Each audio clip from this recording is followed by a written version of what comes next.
The story of Abu Nawas this time is about the king's challenge to answer.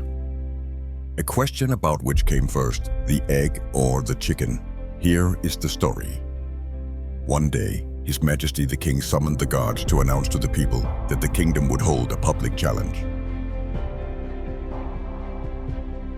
The challenge is in the form of a question that is easy, but requires a correct and reasonable answer. Whoever can answer the question will receive a very tempting reward, namely a chest of gold. But if unable to answer, they will be punished. Many people want to participate in the challenge, especially the poor.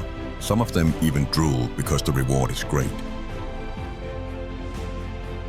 Considering the severity of the punishment that will be imposed, it is not surprising that there are only 2 participants, and one of them is certainly Abu Nawas. The rules of the challenge are 2. The first answer must be reasonable. The second, the participant must be able to answer the king's objections. On the appointed day, the participants were ready in front of the stage. The king sat on the stage and called the first participant. The king asked, "Which came first, the egg or the chicken?" "Of course the egg, Your Majesty," replied the first participant. "And what is your reason?" asked the king. "Pardon, Your Majesty, if the chicken came first, it is impossible because the chicken comes from an egg," said the first participant.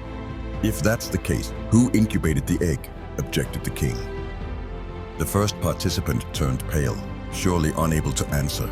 His face suddenly turned white like cotton. He could not answer without mercy anymore.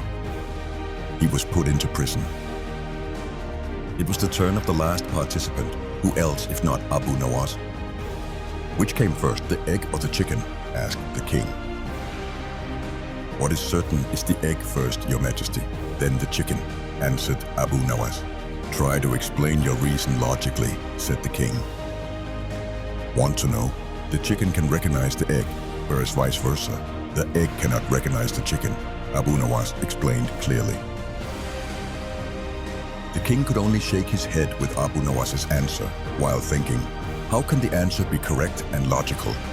This time the king did not object to Abu Nawas's reason, and Abu Nawas went home with the promised prize while holding his egg.